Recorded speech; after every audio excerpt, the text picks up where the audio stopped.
Hi guys, my name is Christine and I'm a dating, relationship and personal development coach. And today I'm talking about if you should block your ex or not. So obviously, it depends on the context of the situation. It does depend on basically how the relationship ended and the kind of person that your ex is. Now, usually you probably won't have to block your ex if things ended amicably, if things are going okay, your relationship wasn't very turbulent, you realize that they were actually, they're actually a nice person. They're not someone who's hurtful or vengeful or nasty. If your ex is that kind of person and they're just a normal, nice person, then I don't think there's any reason why you should block your ex. Perhaps you'll want to unfriend them, remove any photos that you had of each other together, so that if you enter a new relationship, the your new partner doesn't get upset or hurt by the fact that you're still friends with your ex or anything like that.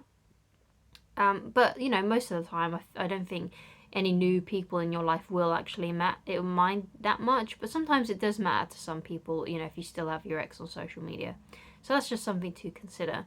So the time when you probably should block your ex if it is basically if it's doing more harm than good, still having them on social media. It might be the case that you've already unfriended them or unfollowed them, let's say from Instagram, and yet they're still following you and they're still looking at your stories, and each time you see like a notification from them, or you're able to see that they've looked at your story, if it's giving you a lot of heartache, or if it's giving you, if basically if it's you're feeling a lot, you're not feeling very good a lot of the time, then yeah, I think it would be beneficial for you to block your ex, because especially if and you don't want to get back with them. Now, if you're doing it as like a way to punish them, if you're doing it as a way to, I don't know, let's say get back at them, or you're using it as a way to get them back. It could be like a manipulation technique, like you're trying to block them so they feel really bad, and then you'll unblock them so that they reach out to you or something like that. Like if you're doing it as a mind game, then I would recommend not doing it, because you're doing it for the wrong reasons. Then the only reason you should do it is for your own mental health, your own stability, your own happiness. You shouldn't be doing it, to get revenge or do anything else, or doing it for some other kind of reason where you're trying to get back at them, or you're trying to do it for, whatever reason it may be. It has to be, you have to be doing it for the right reasons, and the right reasons is for you, you have to be doing it for your own personal well-being. Obviously it also depends on, I guess, why. Like, you need to kind of ask yourself, I'm thinking, because obviously you wouldn't click on this if you weren't thinking about blocking your ex.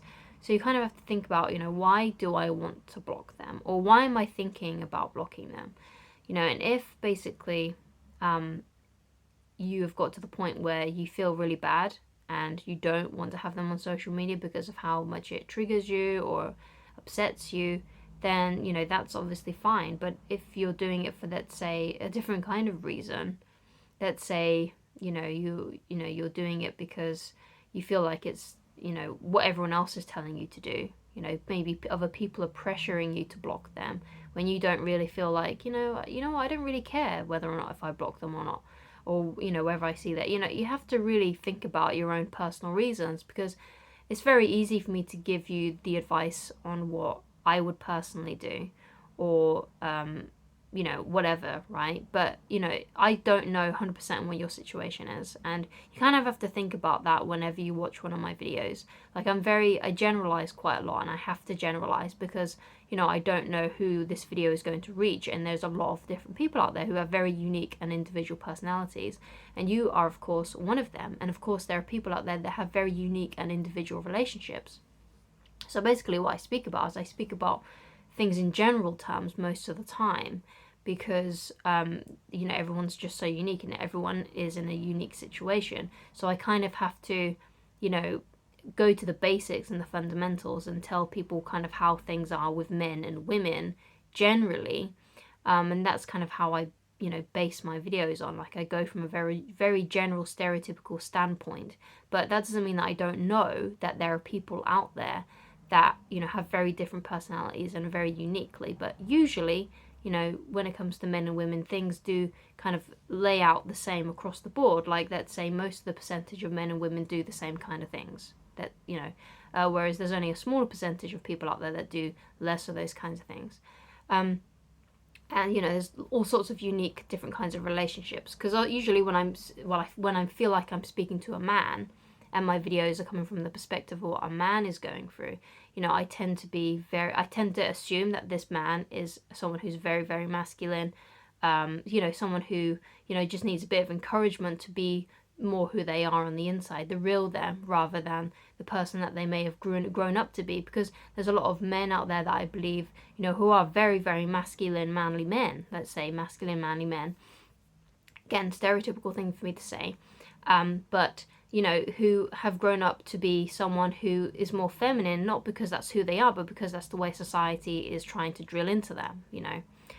And it's the same with women. You know, there are a lot of women out there that are very unhappy because they are having to act masculine when really they are extremely feminine and want to be feminine, but because they've been brought up in a certain society, or it's their culture, and or it's just, you know, what their parents have expected of them, then they've had to put on a more masculine mask, shall we say.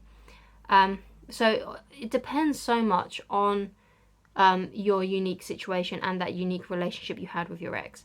But generally, I think, you know, if this person was nice, if this person was, you know, a good person, if they didn't make you feel horrible about yourself, and obviously, you know, if you went for a breakup, then there was probably some times when you did feel bad, obviously. But generally, you know what this person is like when you're in a relationship with them. You know what it's like to be around them, you know, for a long period of time, right? You know what it's like. You know what they are like at their fundamental core. You know, so you know whether you're dealing with someone who is toxic or someone who is, you know, good, right? So, you know, if this person was toxic, if this person is still doing things to maybe harass you in some way, if they're doing things, you know, that you feel like are mind games, and you don't feel good, then you need to block them for your own sake. But if they're good, if they're nice, then, you know, perhaps you don't have to block them. Like, if you're not having any issues with them being on your social media, like you personally, if you're not having any issues about it, then you shouldn't block them. So again, I guess it also depends on whether or not you want this ex back. Like, if you want them back, then probably it's not a good idea to block them, because otherwise, you know, they can't reach out to you and contact you if you want them to.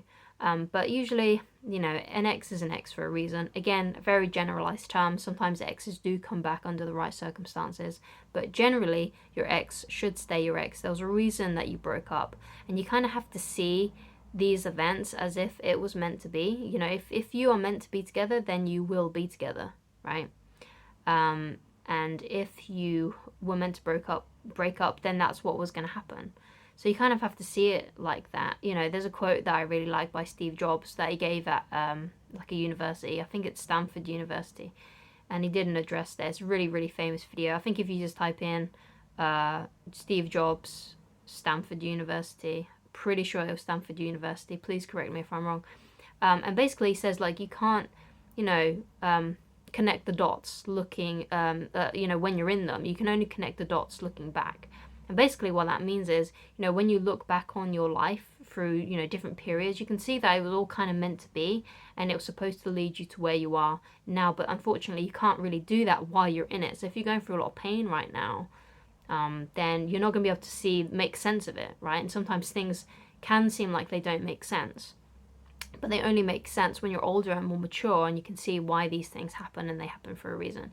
So, you know, you just got to understand and trust the process of your life, and just trust that this is what's supposed to happen, and your ex is an ex for a reason. And, you know, personally, I don't have any of my exes on social media. I didn't block them, but I don't have them on social media. Like, I'm not friends with them, and I don't follow any of them, just because I don't think it's a good idea.